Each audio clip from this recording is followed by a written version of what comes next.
तो इस वीडियो में हम जो है मेंडल के अनुवांशिकी के जो नियम है उस पर चर्चा करेंगे। इससे पहले हमने मेंडल का जो एक संकर क्रॉस प्रयोग देख लिया है। अब चलिए हम देखते हैं मेंडल के अनुवांशिकी के नियम क्या हैं। तो मेंडल ने 3 नियम दिए हैं। तो अभी हम पहला नियम देखते हैं, प्रभाविता का नियम। तो जब दो भिन्न विपर्यायी लक्षणों वाले जनकों के बीच संकरण कराया जाता है तो F1 संतति के पौधों में केवल एक लक्षण दिखाई देते हैं, जिसे प्रभावी लक्षण, एवं जो दिखाई नहीं देता उसे हम क्या कहते हैं, अप्रभावी लक्षण कहते हैं। तो पहला नियम यह बतलाता है कि जब उन्होंने प्रयोग किया, प्रयोग करने के बाद पाया कि F1 पीढ़ी में केवल क्या लक्षण दिखाई दिया, एक लक्षण प्रदर्शित होता है, तो इसी लक्षण को उन्होंने क्या कहा, प्रभावी लक्षण कहा।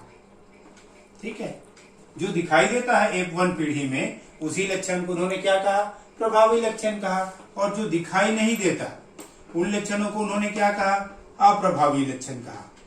तो इसी को अप्रभावी लक्षण कहा। तो इसी को उन्होंने क्या, प्रभाविता का नियम, अर्थात जो लक्षण प्रथम पीढ़ी में प्रदर्शित होता है वो प्रभावी लक्षण है। तो इसी प्रयोग के आधार पर उन्होंने पहला नियम दिया है, जिसको हम क्या कहते हैं, प्रभाविता का नियम कहते हैं। तो ये मेंडल का पहला प्रभाविता का नियम है। अब हम लोग देखते हैं मेंडल ने दूसरा नियम दिया है। दूसरा नियम जो है पृथक्करण का नियम। तो मेंडल के प्रयोग से स्पष्ट हुआ कि प्रथम पीढ़ी में केवल एक लक्षण प्रदर्शित हुआ और प्रथम पीढ़ी के पौधों में स्वपरागण कराने पर F2 पीढ़ी में युग्मक के निर्माण के समय जो प्रभावी लक्षण व अप्रभावी कारक दोनों पृथक पृथक हो जाते हैं। अर्थात मेंडल ने जब ये प्रयोग किया तो यहाँ पर आप देखेंगे, इस कोने में देखिए, उन्होंने क्या किया, बैगनी रंग और सफेद पुष्प को क्रॉस कराया। तो F1 जनरेशन में केवल बैगनी रंग के पुष्प आते हैं। तो यहाँ पर केवल बैगनी रंग प्रभावी है जो प्रदर्शित हो रहा है, लेकिन सफेद रंग क्या है, अप्रभावी है, उसमें छुपा हुआ रहता है। पर जब उसी का स्वपरागण कराने पर F2 पीढ़ी जब हमको प्राप्त होता है तो ये दोनों लक्षण कौन से, बैगनी रंग और सफेद रंग स्वतंत्र रूप से क्या पृथक पृथक रूप से प्रदर्शित होते हैं।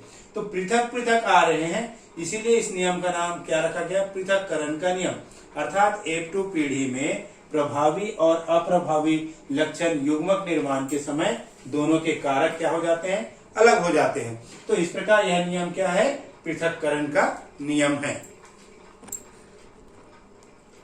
तो हम मेंडल का तीसरा नियम देखते हैं। मेंडल का तीसरा नियम है स्वतंत्र अपव्यूहन का नियम। क्योंकि स्वतंत्र अपव्यूहन का जो नियम है डाइहाइब्रिड क्रॉस पे आधारित है। तो डाइहाइब्रिड क्रॉस या द्विसंकर क्रॉस क्या है, थोड़ा सा देख लेते हैं। तो द्विसंकर क्रॉस में क्या है, 2 जोड़ी लक्षणों को लेकर के क्रॉस कराया गया। इसमें मुख्य रूप से यदि आप देखेंगे तो पीले और गोल बीज और हरे और झुर्रीदार बीज है। पीले और गोल बीज, हरे और झुर्रीदार बीज है। तो पहली पीढ़ी में यहाँ पर क्या होते हैं, पीले और गोल और पीले बीज प्राप्त होते हैं और उनके भी स्वपरागण जब कराया जाता है तो स्वपरागण कराने से हमको 9 प्रकार के अनुपात प्राप्त होते हैं। अर्थात गोल और पीले जो थे शुरू में वो हमको 9 प्राप्त हुए। पीले और झुर्रीदार, तो पीले और झुर्रीदार नहीं थे लेकिन 3 प्राप्त हुए। इसी प्रकार देखते हैं हरे और गोल नहीं थे लेकिन हरे और गोल की संख्या 3 प्राप्त हुई और हरे और झुर्रीदार की संख्या 1 प्राप्त होती है। तो चलिए अब हम देखते हैं कि स्वतंत्र अपव्यूहन नियम में कैसे लागू होता है। तो यहाँ पर स्वतंत्र अपव्यूहन का नियम क्या है, जब किसी जनक से 2 या 2 से अधिक लक्षणों की वंशागतिकी होती है तो स्वतंत्र ये लक्षण स्वतंत्र रूप से अपना गुण प्रदर्शित करते हैं।